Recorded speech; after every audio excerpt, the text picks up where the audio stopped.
Right then, this is a quick road test video, and this is for a Honda CR-V 2.2 EX diesel. This particular car is registered SA13EFV, and mileage at the start of the road test is 83,038 miles. The reason we do the road test is basically so that anyone that's looking at this line online in an advert actually gets to see the very car advertised in operation. We know from personal experience just how frustrating it is to go and see a car, and then when you get there and drive it, only to find out it's got a fundamental problem with it, which you clearly should have been told about before setting off. So it is a critical video in that sense. It's also done on these very, very quiet country roads, very close to our premises, so hopefully it'll be representative of what you'd feel yourself if offered a test drive in the car. So come to the car itself, engine, always a good place to start with a Honda. Brilliant units. This one obviously starts absolutely first time, settles to a completely smooth and even idle. There are no warning lights on the dashboard at all relating to the engine or any other part of the car. Car's been running for well over an hour now, and temperature gauge is running at a third, which is exactly where it should be on a Honda car. Engines themselves are just fantastic units, they really are. It's just the right size engine for the car, so it gives you, really, really good fuel economy, but also is man enough to give you really strong performance as well. It picks up really nicely from very low revs and pulls all the way through the rev range. It doesn't sort of peak and trough as so many turbo diesel seems to do, or certainly its competitors.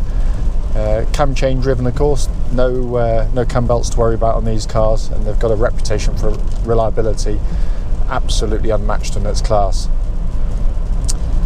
Engine feeds through clutch and into gearbox. Clutch on the vehicle's absolutely spot on. Bite point is exactly where it's meant to be, and it's smooth and positive in operation. Gearbox on the vehicle, they are brilliant gearboxes in these cars. I've said before and I'll say it again, the gearbox could happily go into one of Honda's much sportier cars. It's such a lovely quality of gear change. Very short in throw, quick, precise, really nicely weighted, and it's got a lovely mechanical feel to it. Honda put a lot of effort into the quality of their sort of primary controls, and you can see why, and it really pays dividends on the car. The other thing is I can feel absolutely no wear in the gear linkage at all. It's absolutely tight as a drum.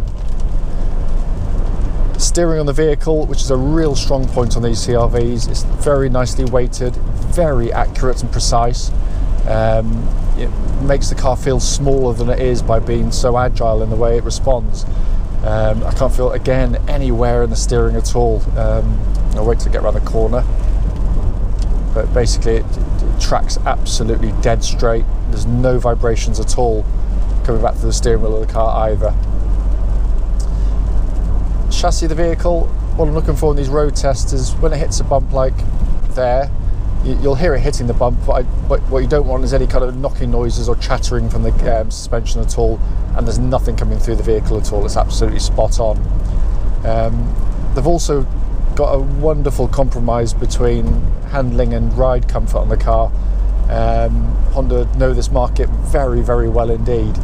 They're the best-selling SUV manufacturer with the CR-V in the world, and it's obvious that they've got this absolutely nailed, because it's a very comfortable, very compliant ride.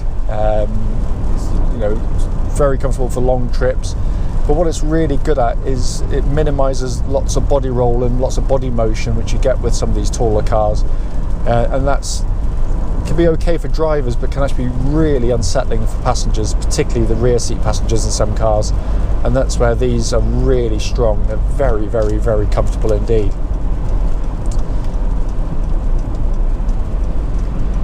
I'm going to turn the corner a second.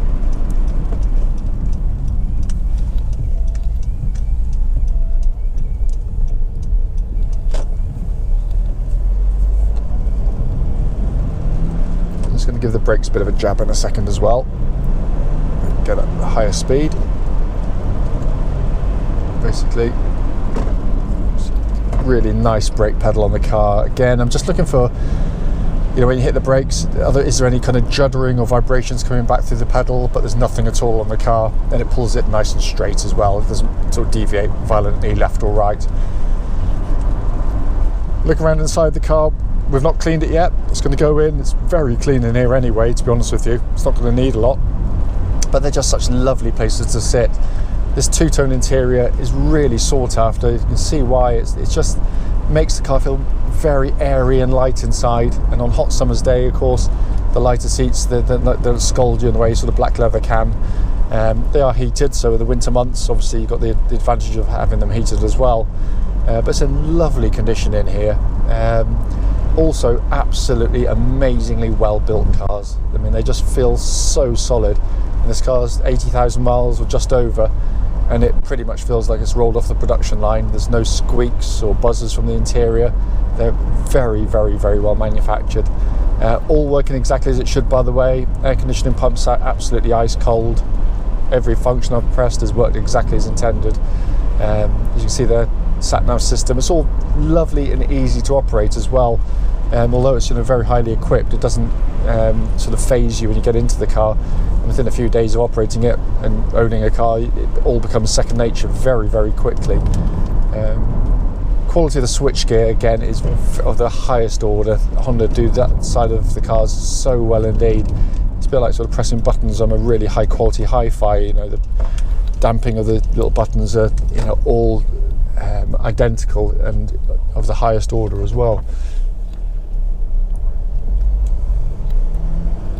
You probably know, obviously, these are four-wheel drive vehicles, albeit Honda, again, you know, with their experience, worked out very quickly that the vast majority of driving that people would be doing with a car would be doing what I'm doing today in, you know, perfectly okay conditions on perfectly good roads, where you don't need the four-wheel drive running. If you have four-wheel drive running, all you're going to be doing is using your tyres and extra fuel, and also putting extra mechanical stress through the car. This basically does it all for you. If it senses the front wheels losing grip, it brings in the rear wheels to give you four-wheel drive absolutely seamlessly. It's brilliant in operation, and its simplicity gives it its reliability as well, because we've sold thousands of Hondas using this system and not so much as put a spanner on them. It's a very, very tough system indeed. As I said at the start of the video, the point of it is to be critical of the car. I can't feel anything on the vehicle to report back. It drives sensationally well. It's a very, very nice car, this. As always though, if you've got any questions, don't hesitate, do give us a call.